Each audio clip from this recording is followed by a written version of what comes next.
नमस्कार. मी पुष्पलता जगताप आणि तुमचं माझ्या यूट्यूब चॅनलमध्ये खूप खूप स्वागत आहे.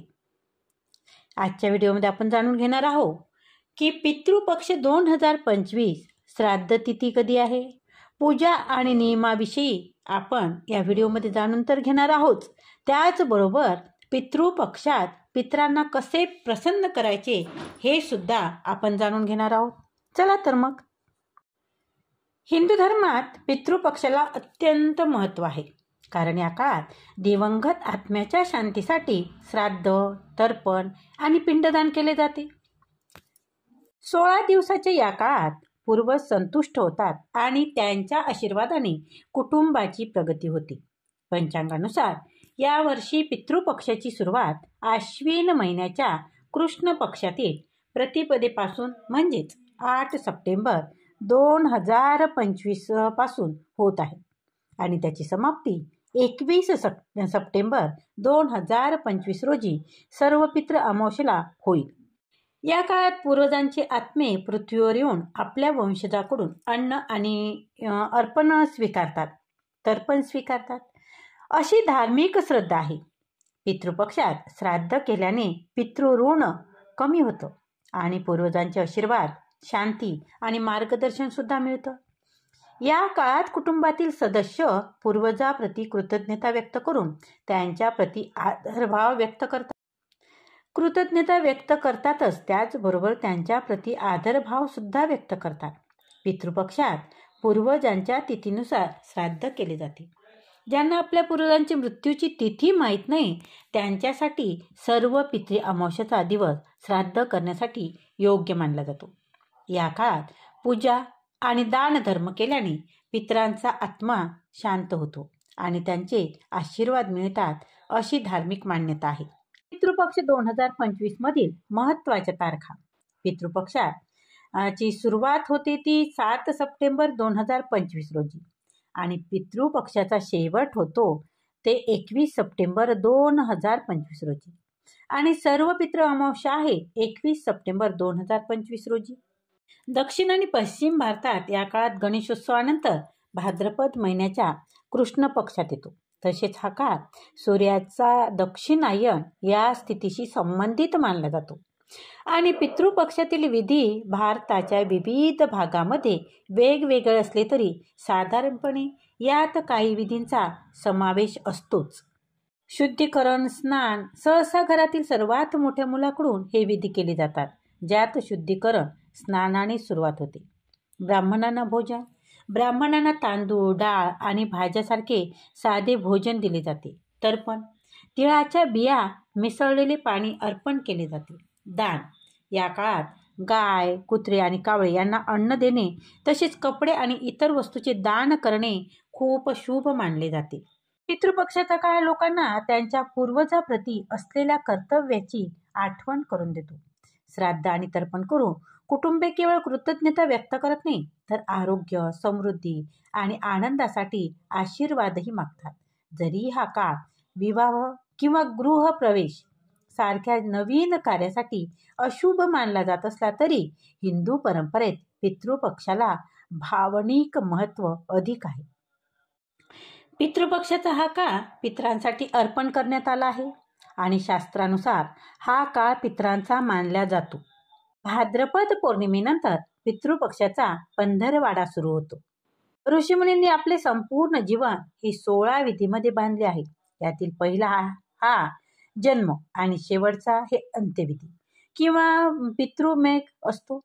भाद्रपद शुक्ल पौर्णिमेपासून ते आश्विन कृष्ण अमावस्या अर्थात सर्व पितृ अमावस्येचा हा 16 दिवसाचा काळ पितृपक्ष म्हणून ओळखला जातो आणि अशी सुद्धा मानले जाते की पितृपक्षात काही उपाय केल्याने पितृऋणापासून आपली मुक्ती मिळते, तसेच अनेक समस्यापासून सुटका सुद्धा होते. आता बघूया पितरांना कसे प्रसन्न करावे. भाद्रपद महिन्यातील कृष्ण पक्षातील कोणत्याही तिथीला पितरांना पाणी, तीळ, तांदूळ, जव आणि दर्भ यांचे पिंड बनवून पितरांचे श्राद्ध करा. तसेच ब्राह्मणांना अन्नदान केल्याने पितर प्रसन्न होतात. त्यांच्या आनंदाने पितृऋणापासून मुक्ती होते. श्राद्ध हा पितराप्रती आदर व्यक्त करण्याची एक विधी आहे. आता श्राद्धाचे प्रकार काय आहे ते सुद्धा आपण बघून घेऊ. पितृपक्षाला श्राद्ध तिथी असेही म्हटले जाते. यापैकी मध्यान्ह व्यापिनी तिथीला अधिक महत्त्व असते. जर तुम्हाला पितरांच्या मृत्यूची तारीख किंवा तिथी माहीत नसेल तर अमावस्येला श्राद्ध करावे. परंतु श्राद्ध हे तिथीनुसारच करायला हवे. ज्या व्यक्तीचा अपघाताने मृत्यू होतो त्याने चतुर्दशीला श्राद्ध करावे. या दिवशी पितरांचे तर्पण किंवा पूजाविधी केल्याने पूर्वज प्रसन्न होऊन आपल्याला शुभ आशीर्वाद देतात. यावेळी पिंडदान आणि तिलांजली सुद्धा दिली जाते. तर आता बघू पितृपक्षात कोणत्या गोष्टी करू नये. पितृपक्षात श्राद्ध करणाऱ्याने क्षौर्यकर्म अर्थात केस किंवा नखे कापू नये. या काळात ब्रह्मचार्य पाळावे. पान खाणे, मद्यपानाचे सेवन करणे, मांसाहार किंवा तेलाचे पदार्थ खाणे टाळावे. श्राद्धाच्या शेवटी पूर्वजांची प्रार्थना सुद्धा करावी की जेणेकरून त्यांचा आशीर्वाद तुम्हाला मिळेल. यावर्षी पितृपक्ष रविवारी 7 सप्टेंबर 2025 पासून सुरू होणार असून रविवारी 21 सप्टेंबर 2025 रोजी त्याची समाप्ती सुद्धा होणार आहे. तर हिंदू धर्मात पितृपक्षाला अत्यंत महत्त्वपूर्ण मानले जाते. पितर आणि पूर्वजांच्या आत्म्याला शांती पूजेसाठी वर्षातून 15 दिवस विशेष मानले जाते, ज्याला पितृपक्ष असे म्हटले जाते. पितृपक्षात आपण पूर्वज पितृलोकातून पृथ्वीवर येतात असे शास्त्रामध्ये सांगितले आहे. पितृपक्षात पितर आणि पूर्वजांच्या शांती आणि तृप्तीसाठी धार्मिक विधी केले जातात. या दिवशी श्राद्ध पिंडदान करण्यास फार महत्त्व आहे. पितृपक्षात श्राद्ध केल्याने पितरांचे ऋण फेडले जाते, त्यांना मोक्ष मिळते अशी सुद्धा मान्यता आहे. आणि धार्मिक मान्यतानुसार पितृपक्ष दरवर्षी भाद्रपद महिन्याच्या शुक्ल पक्षाच्या पौर्णिमेपासून सुरू होतो, जो अश्विन महिन्याच्या कृष्ण पक्षातील अमावस्येपर्यंत असतो. आणि म्हणूनच पितृपक्ष किंवा श्राद्ध सुमारे 16 दिवस चालते. परंतु पितृपक्षात घरामध्ये शुभ कार्य, लग्न, गृहप्रवेश हे करू नये. आता बघूया पितृपक्ष 2025ची श्राद्ध तिथी हे सुद्धा जाणून घेऊया. 7 सप्टेंबर 2025 रविवारी पितृपक्ष प्रारंभ होत आहे आणि पौष्ट्रपदी पौर्णिमा आहे. 8 सप्टेंबर सोमवारी प्रतिपदा श्राद्ध, 9 सप्टेंबर द्वितीय श्राद्ध, 10 सप्टेंबरला तृतीय श्राद्ध आणि चतुर्थी श्राद्ध दोन्ही एकाच दिवशी आहे. 11 सप्टेंबरला गुरुवारी पंचमी श्राद्ध आणि महाभरणी श्राद्ध आहे. 12 सप्टेंबरला शुक्रवारी षष्ठी श्राद्ध आहे. 13 सप्टेंबरला शनिवारी सप्तमी श्राद्ध आहे.